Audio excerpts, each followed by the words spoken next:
Le chapitre perdu, La vie des maîtres, de Berthe Spalding. La vie des maîtres plus chapitre 2.3 bis, chapitre présent dans l'édition américaine et omis dans l'édition française. Après que nous nous soyons confortablement assis, Jésus a poursuivi la conversation. Quand nous nous tenons unis avec la somme de toute intelligence, et nous identifions comme partie réelle de cette intelligence, et savons d'une manière certaine que c'est le grand principe, Dieu, nous nous trouvons bientôt conscients du fait que toute l'intelligence de la totalité de l'univers cosmique travaille avec nous. Nous nous rendons compte également rapidement que l'intelligence de tout grand génie, aussi bien que la petite mentalité de la cellule du corps, travaille avec nous en harmonie et entente parfaite. Nous sommes franchement alliés avec le grand esprit cosmique intelligent. En effet, nous sommes ce grand esprit, nous sommes la conscience de l'univers.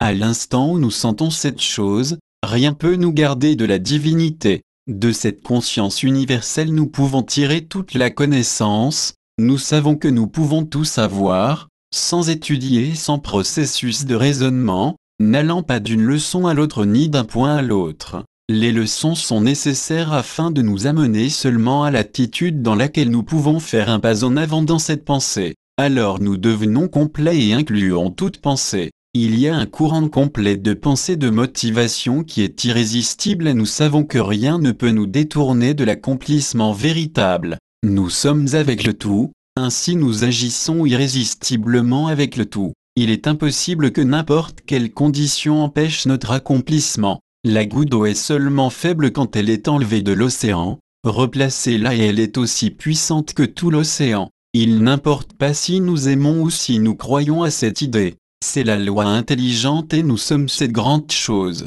La somme de toute vérité est le grand principe, Dieu. La totalité de l'éternité à l'éternité, que nous pensions que c'est une grande vérité ou une petite vérité. Chaque mot vrai, penser ou parler est une partie de la grande vérité, le grand tout, la vérité universelle, et nous sommes cette grande chose. Quand nous réalisons cette unité et nous nous tenons absolument avec la vérité, nous avons la totalité du soutien de la vérité et notre irrésistibilité est augmentée. C'est la force de l'océan de retour à la vague qui donne à la vague sa puissance. Ceci est Dieu force dont l'homme fait partie. La somme de tout l'amour est le grand principe, Dieu. C'est la somme de chaque affection, de chaque émotion ardente, de chaque pensée affectueuse, de regard, de mots, ou d'actes.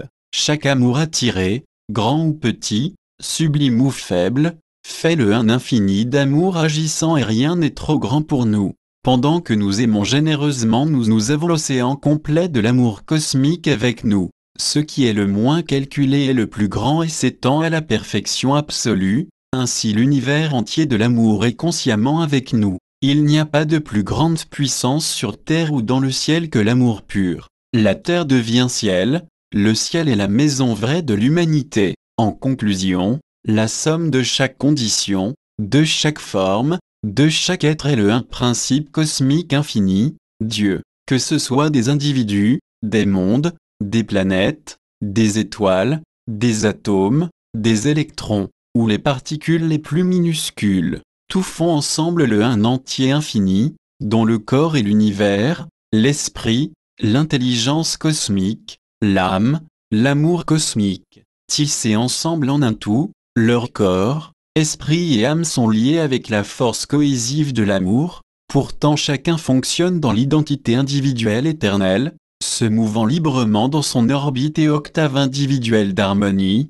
attiré, dessiné, et lié par l'amour de cet univers d'harmonie. Nous constituons ce grand être que rien ne peut contrecarrer. Il se compose de chaque unité de l'humanité aussi bien que de chaque unité de l'univers. Si une partie d'une unité s'exclut du tout, cela ne fait aucune différence au principe vivant mais cela fait une grande différence à l'unité. L'océan est inconscient du déplacement de la goutte d'eau mais la goutte d'eau est très consciente de l'océan quand elle y est retournée ou réunie à lui. Ce n'est pas assez pour nous de dire que nous sommes près du grand principe cosmique, Dieu. Nous devons savoir certainement que nous sommes un avec, dans, et de, et amalgamés entièrement avec, principe, et que nous ne pouvons pas être séparés ou indépendants de Dieu, principe.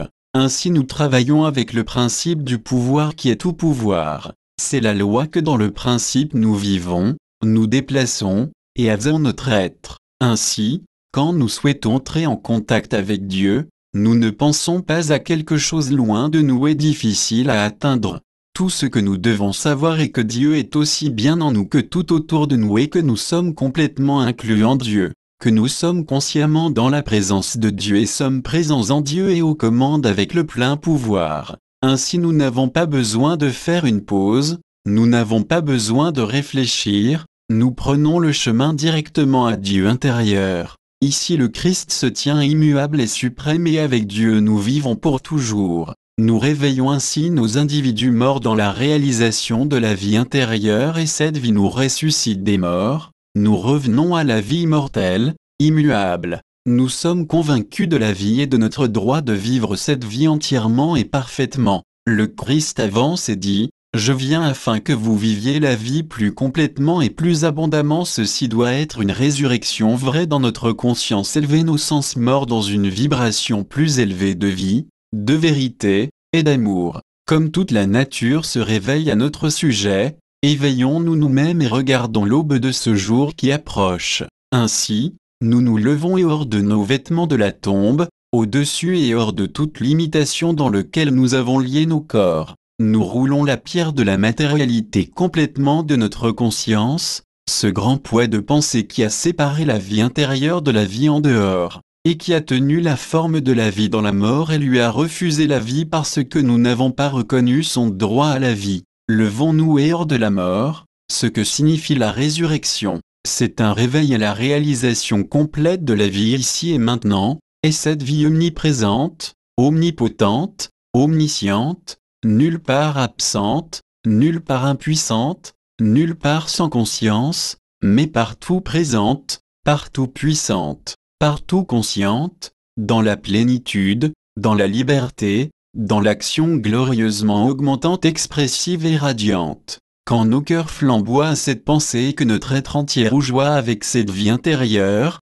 nous pouvons aisément tendre notre main et dire, « Lazare, avance, sors de ta tombe, tu n'appartiens pas à la mort, viens à la vie, réveille-toi de ton erreur, réveille-toi ici et maintenant. » Ainsi nous sommes réveillés à la grande conscience et nous pleurons en raison de la densité de la pensée de ceux qui observent le réveil. Des milliers d'années de ce réveil ont été présentées à l'humanité, pourtant beaucoup dorment, mais leur sommeil ne nous justifie pas de faire de même. C'est en raison de ce que nous faisons que cette humanité est réveillée à cet héritage légitime.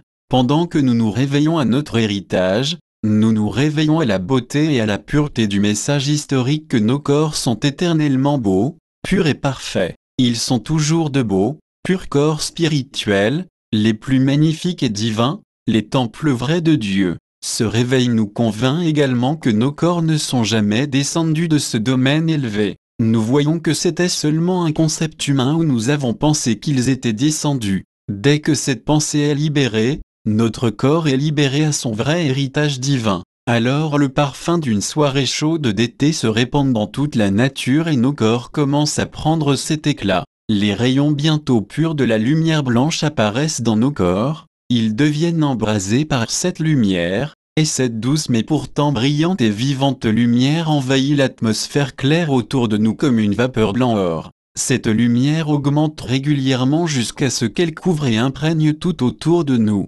Baignée dans cette radiance, apparaît une lumière blanche de cristal pur brillant et scintillant avec un éclat plus grand que celui du diamant le plus pur. Pourtant elle émane de nos corps qui sont lumineux, radiants et beaux. Ici nous nous tenons ensemble sur le saint mont de la transfiguration, avec des corps lumineux et rougeoyants, radiants et beaux, immergés complètement dans la vie divine. Le Fils de l'homme est devenu le Christ de Dieu et le royaume de Dieu est une fois de plus parmi l'humanité et plus essentiel parce que d'autres ont accepté et apporté le royaume dans la pleine domination. La lumière du royaume de Dieu se développe plus fortement en raison de l'acceptation. C'est le corps vrai que l'humanité a toujours eu et qu'elle a tout aujourd'hui. Un tel corps a toujours existé et existera toujours. C'est un corps si lumineux qu'aucun germe de vieillage ou affaiblissement ne peut trouver place en lui. C'est un corps si vivant qu'il ne peut pas mourir. Un tel corps peut être crucifié 1000 fois et, en raison d'une telle crucifixion, avancer plus triomphant. Un tel corps se tient en avant comme maître divin de chaque situation. Un tel corps est éternellement ressuscité. C'est le message du nouvel âge pour vous, le même qui a semblé être un message du nouvel âge il y a 2000 ans. C'est pareil aujourd'hui comme autrefois, il est la résurrection du message du vieil âge. On a dit ce message il y a des milliers de siècles en langue si simple que les bébés pouvaient le lire. Le message est que l'homme de sa propre volonté quittera du royaume fait de main d'homme et évoluera au royaume de Dieu. Le Fils de l'homme doit réaliser sa divinité, indiquer cette divinité dans son corps et ses affaires et devenir le Christ de Dieu dans le royaume de Dieu. Ne savez-vous pas que vous êtes des dieux? Chez vous, sachez que ce royaume de Dieu est la chose la plus normale au monde. Le fait que si l'homme demeure en Christ, il est une nouvelle créature. C'est le bon plaisir du Père de vous donner le royaume et à chaque homme passé en lui. On pose la question quand la réponse est toujours, quand l'extérieur est comme l'intérieur, le grand chêne qui sommeille dans le gland s'éveille dans le gland entier avant que l'arbre puisse se développer, et l'œil n'a pas vu. L'oreille n'a pas entendu et le cœur de l'homme n'a pas compris ce que Dieu a préparé pour ceux qui l'aiment. Dieu sait que dans la grande structure de l'univers il y a un endroit splendide pour chaque être humain et que chacun a son endroit individuel. La structure peut tenir seulement parce que chacun est au bon endroit. Ce message n'allège-t-il pas le fardeau de chacun et n'orne-t-il pas chaque mine d'un sourire, même ceux qui pensent leur travail comme le bétail sourd-muet que l'on conduit? Ainsi je vous le dis, vous êtes une création particulièrement conçue, vous avez une mission particulière, vous avez une lumière à donner, un travail à faire qu'aucun autre ne peut donner ou accomplir, et si vous ouvrez votre cœur, esprit, et âme en grand tel esprit, vous apprendrez de lui dans votre propre cœur. Là vous constatez que votre propre Père vous parle. Peu importe vos pensées fantasques ou irréfléchies, vous constaterez que votre Père vous aime avec dévotion et tendresse à l'instant où vous tournez vers le Dieu intérieur. L'onction que vous avez de Dieu demeure en vous et vous n'avez pas besoin de l'enseignement d'un homme. Est-ce que ce n'est pas une résurrection hors de la vieille pensée? Il n'est pas besoin que n'importe quel homme vous enseigne. Il est seulement nécessaire de recevoir l'onction de Dieu qui a toujours été en vous. Vous pouvez accepter d'autres aides de frères mais vous êtes toujours instruit et mené à partir de l'intérieur. La vérité est là pour vous et vous la trouverez. Cette vérité enseigne toujours que l'humanité est un accord complet, pas une unité mais une grande concorde, et combinée avec Dieu que c'est le grand un. L'humanité est plus qu'une confrérie, c'est un homme, juste comme un cep et ses branches sont une vigne. Une partie ou une unité ne peut être séparée du tout. La prière du Christ est afin que tous soient un. Ce qu'il a fait au moindre de mes enfants, il me l'a fait à moi. Maintenant vous connaissez le Christ par qui la famille entière dans le ciel et sur terre est appelée. La vérité et tout est un esprit, un corps, le grand Seigneur corps de toute l'humanité, le grand amour, la lumière, la vie de Dieu amalgame ce corps dans un entier complet. La vérité se manifeste chez tout individu recherchant les valeurs les plus hautes de l'existence. Elle se situe bien au-delà des frontières, des races et des systèmes de croyances. Un jour l'homme pourra revêtir l'emblème de la forme de vie la plus intelligente sur cette planète. Il faut juste que ceux qui possèdent la sagesse la diffusent. C'est un des grands secrets de la vie. Lorsque l'énergie d'amour sera suffisamment importante, lorsque le jugement aura cessé, lorsque les hommes s'attelleront aux tâches essentielles qui leur incombent, alors le soleil illuminera enfin la terre avec un nouveau rayonnement. Il s'agira d'une lumière si pure et si étincelante qu'elle empêchera à jamais les ténèbres de se maintenir. Le royaume de Dieu est en nous et non un mythe ou une utopie grotesque. Nous pourrons alors constater la toute magnificence et la toute puissance de l'âge d'or qui commence à http://lapressegalactique.com/